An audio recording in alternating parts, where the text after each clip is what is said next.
안녕하세요. 책을 사랑하는 작가 문화라입니다. 저는 새 아이의 엄마이자 독서 블로거이기도 하고 작가로서 이제 책을 쓰고 있습니다. 하루에 한 권씩 책을 읽어보자 라는 이제 생각을 해서 매일 이제 책을 읽고 있는데요. 독서 습관을 잡는 데만도 굉장히 힘들었거든요. 10대, 20대까지는 많이 읽었던 편인데 결혼을 하고 아이를 낳아서 기르다 보니까 제 자신에 대해서 고민을 많이 해보게 되더라고요. 어떤 삶을 살고 싶은 거지? 내가 좋아하는 거는 뭘까? 비슷한 고민을 하는 사람이 있을 텐데 라는 생각이 들어서 카페에 함께 하실 분이 계시냐고 이제 글을 올렸는데 의외로 되게 많은 분들이 신청을 해주셨어요. 이런 주제를 다루고 있는 책을 읽고 와서 같이 하면 어떨까라고 이제 생각을 해서 이제 독서 모임을 시작을 하게 됐거든요. 이제 그 모임에서 읽는 책도 읽게 되고 그 책에서 소개하는 다른 책들도 읽게 되고 점점 읽고 싶은 책이 늘어가는 거예요.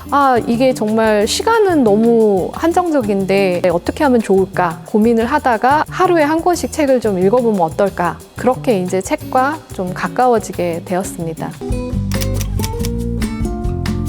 처음에 책을 읽자라고 얘기해서 선정한 책들이 주로 정체성에 대한 책, 그리고 상처를 받는다든가 힘들다든가 이럴 때 어떻게 하면 이제 자신을 치유할 수 있을까, 심리치유 에세이 같은 책들을 많이 읽었는데요. 베르벨 바르테츠키의 너는 나에게 상처를 줄 수 없다 라는 책이 엄청 좀 저한테는 많이 도움이 됐거든요. 상처를 주는 말을 하는 거는 그 사람의 자유이지만 그 말을 받아들이고 받아들이지 않는 거는 내 자신의 선택일 수 있다 라는 그런 메시지를 준 책이었어요. 나에게 상처 주는 말을 했을 때 내가 그거에 영향을 받지 않을 수도 있다 라는 그런 말을 해준 책을 저는 처음 만난 거였거든요. 마치 새로운 세계가 열린 것 같은 그런 느낌을 받았다고 할까요? 내 자신의 내면이 좀 단단해지는 그런 수련을 할 수도 있게 되었습니다. 내가 정말로 필요해서 나에게 도움이 될 것 같아서 독서를 했는데 충족이 되니까 이제는 정말 독서의 기쁨? 그런 책들을 좀 읽어보고 싶다라는 생각을 하게 되었는데 그때 마침 그 유발 하라리가 쓴 사피엔스라는 책이 굉장한 인기를 끌고 있었거든요. 책의 분야로 얘기하자면 인류학, 역사, 진화 심리학 이런 여러 다양한 분야를 다루고 있는 그런 책이에요. 얇고 읽기 쉬운 책만 읽다가 두꺼운 책을 읽을 수 있을까 걱정을 했는데 의외로 책이 재미있어요. 사피엔스는 보이지 않는 세계를 상상할 수 있는 그런 힘이 있고 그런 힘을 언어를 통해서 구조화할 수 있다. 그게 이제 사피엔스가 발달할 수 있게 되었던 첫 번째 그런 혁명, 인지혁명이라고 얘기를 하거든요. 너무 흥미롭고 독서에 재미를 느끼게 해준 그런 책이었습니다. 이제 2017년도부터 제가 이제 하루에 한 권씩 책을 읽어보자 라고 생각하면서 문제는 책을 읽는 권수가 늘어나니까 내용이 전혀 생각이 나지 않는 거예요. 기록을 해야 되겠다 라고 생각을 해서 이제 블로그를 하기 시작했거든요. 재미도 생기고 쌓이게 되면서 1700권 정도 기록을 남겼거든요. 그래서 네이버 같은 경우에는 이달의 도서 문학 부분에서 이제 선정된 적도 있고 도서 인플루언서로도 활동을 하고 있습니다. 이제 아이를 키우다 보니까 자연스럽게 내 방도 없어지고 서재도 없어지고 이런 식으로 되더라고요. 그래서 책을 좀 집중해서 조용하게 읽을 수 있는 곳이 어디 없을까라고 생각을 하다가 그러면 도서관에 가서 책을 읽어보자 라고 생각을 하면서 그때부터 자연스럽게 이제 저의 서재가 도서관으로 이제 정착이 되었습니다.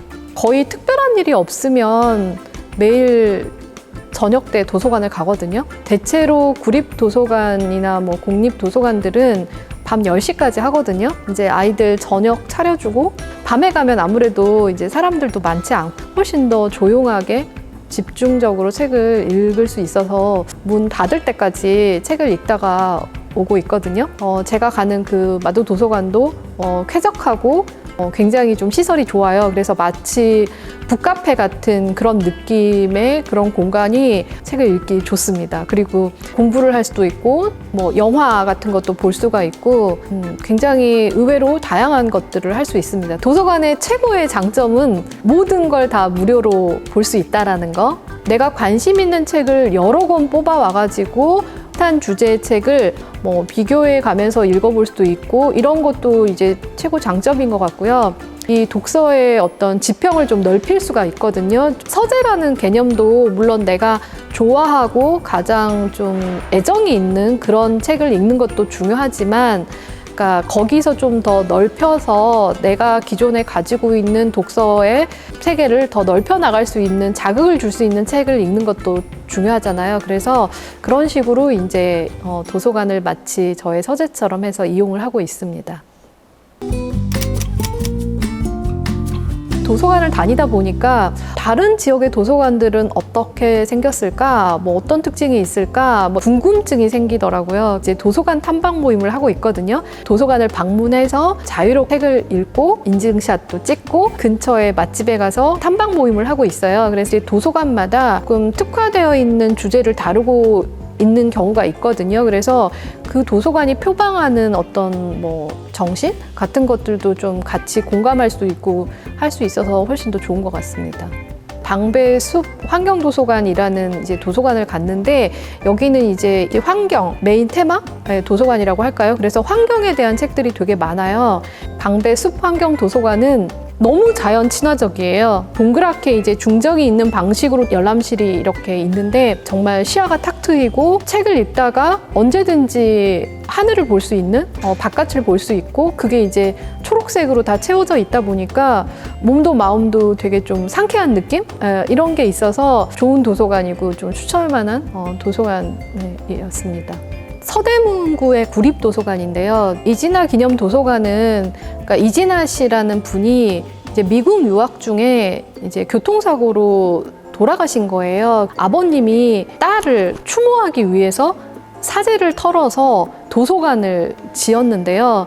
다 지은 다음에는 그 도서관을 이제 서대문구에 기증을 하는 방식으로 이제 했는데 사람을 추모하기 위해서 여러 가지 일을 할 수 있는데 이렇게 도서관을 짓는다라는 게 저는 굉장히 좀 감동스럽기도 하고 얼마나 이제 애정과 정성을 들여서 이렇게 했을까라는 생각에 좀 많이 울컥해지더라고요. 도서관은 가까운 곳에 있고 내가 원할 때 찾아갈 수 있고 그리고 누구에게나 다 개방돼 있잖아요. 나만의 서재라는 게 꼭 집 안에 꼭 있어야 될 필요는 없다라고 생각을 하거든요. 6년째 매일 읽다 보니까 다양한 곳을 나의 서재로 만들면 어떨까? 사람이 힘들 때 의지하고 진짜 기대는 것들이 있잖아요. 저는 몽테스키웨가 한 말 중에 그러니까 그러니까 1시간 책을 읽어서 뭔가 이렇게 해결되지 않은 그런 슬픔은 없다. 그 구절이 정말 제 마음을 진짜 대변한다? 책을 읽는 그 순간만은 정말 지금 현재 내가 겪고 있는 어떤 어려움이나 이런 것들을 다 잊게 만들어주는 힘이 있는 것 같아요. 제 삶에 가장 중요한 큰 영향을 미치지 않았나라고 생각을 합니다.